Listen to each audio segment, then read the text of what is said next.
हमारे साथ राज्यसभा सांसद दीपेंद्र हुड्डा है, उनसे बात करते हैं। सर, आज क्या हुआ था सदन में, क्योंकि आज 103वां दिन है आंदोलन का, आपने इस मुद्दे को उठाया था राज्यसभा में। देखिए, आज राज्यसभा में जब इस सत्र का दूसरा भाग शुरुआत हुई तो तीन जो पूर्व सांसद हैं उनका शोक संदेश पढ़ा गया सभापति जी द्वारा। उस शोक में हम भी शामिल हैं, दुख में हम पाए। उसके बाद मगर मैंने आग्रह किया सदन से और सभापति जी से कि उनके साथ साथ शोक संदेश एक वाक्य कम से कम इन 273 किसान जिनकी जानें कुर्बान हो गई इस आंदोलन के अंदर अब तक। कल भी 2 किसान, एक करनाल जिले का, एक हिसार जिले का, जिनके शव यहाँ से वापस गए अपने घरों के अंदर।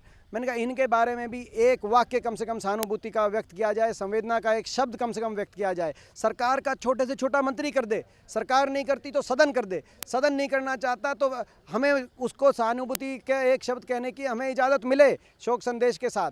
मगर दुर्भाग्य की बात है कि पूर्णतः इस मांग को खारिज किया गया। मैं पूछना चाहता हूं सरकार से, जब कोई हादसा हो जाए सारी सरकार संवेदना व्यक्त करती है। अभी पीछे पश्चिम बंगाल में एक जो है नाव के पलटने से कुछ हमारे देशवासियों की मृत्यु हुई। पूरी सरकार ने इस बात में संवेदना व्यक्त करी, सारे मंत्रियों ने आर्थिक पैकेज की घोषणा हुई, आर्थिक मदद की घोषणा में हम स्वागत करते हैं। उस बात का दुख पे मलहम लगाना काम है, करुणा दिखाना काम है सरकार का। मगर ये कौन थे, ये कौन है? क्या ये देशवासी नहीं है? ये कि भारत माता के लाल नहीं है?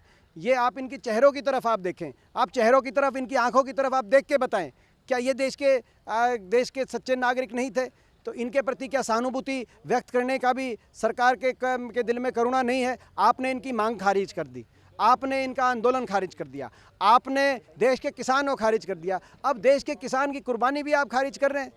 आपने मेरी मांग को आज खारिज कर दिया कि उस कुर्बानियों पे एक शब्द आप सहानुभूति का व्यक्त करें। जिस तरीके से सरकार ने आज ये अपना रवैया बरकरार रखा है, आज मेरी मांग को खारिज किया है, उससे मेरे दिल में नहीं मगर देश के करोड़ों किसानों के दिल में आज ठेस पहुंची। सर, बजट सत्र के पहले भाग में भी हमने यही देखा था, लोकसभा में राहुल गांधी ने इस मसले को उठाया, तमाम विपक्ष के सांसद खड़े हुए थे, उन्होंने वहाँ पे मौन रखा था, सत्ता पक्ष बैठा हुआ था।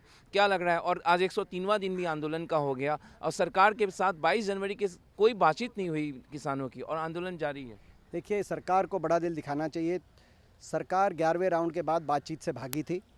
बातचीत सरकार की तरफ से एक तरफा बातचीत पे समाप्ति लगाई गई थी।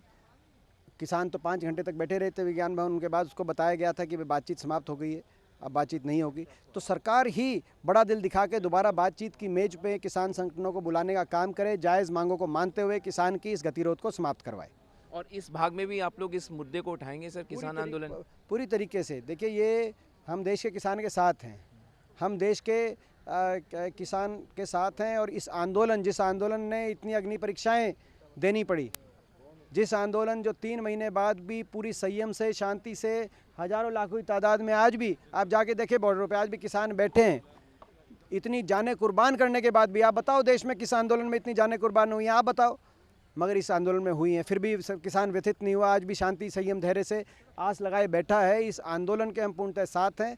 ये सही है कि इस आंदोलन का नेतृत्व किसान संगठन कर रहे हैं, इस आंदोलन में शामिल किसान है, इसका आंदोलन का जनरल भी किसान है, इसका सैनिक भी किसान है। मगर इस आंदोलन के पूर्णतः समर्थक और सहयोगी भूमिका में बतौर राजनीतिक विपक्षी दल हम भी हैं। सर, एक आखिरी सवाल, 10 तारीख को क्या होगा? क्योंकि किसान संयुक्त मोर्चा ने भी मांग की है और विधायकों से अपील की है कि सरकार गिराए, खट्टर सरकार को गिराए इस आंदोलन को देखते हुए। देखिए, 10 को बहुत चेहरे में बेनकाब हो जाएंगे।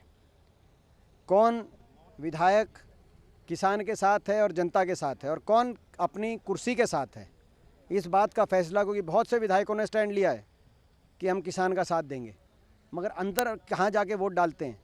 अंदर वह अगर दंडवत कुर्सी को प्रणाम करते हैं या देश के किसान अपनी अंतरात्मा के आधार पर देश के किसान का साथ देते हैं, वो बात उस दिन दूध का दूध पानी का पानी हो जाएगा। मैं आग्रह करता हूं जेजेपी और निर्दलीय विधायकों से, जिस सरकार जो 300 किसानों की जान को की कुर्बानी के लिए जिम्मेदार सरकार के पाप में वे भागीदार ना बने और इस अविश्वास प्रस्ताव में साथ दें।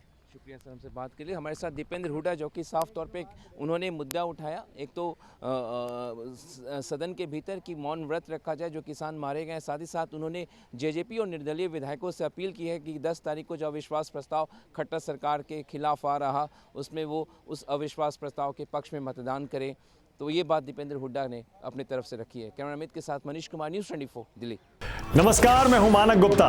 अगर आपको हमारा ये वीडियो पसंद आया हो तो इसे लाइक और शेयर जरूर करें, और हां, हमें सब्सक्राइब और फॉलो करना ना भूलें ताकि आप देश और दुनिया की कोई खबर मिस ना करें। तो जुड़े रहिए हमारे साथ और देखते रहिए न्यूज़ 24।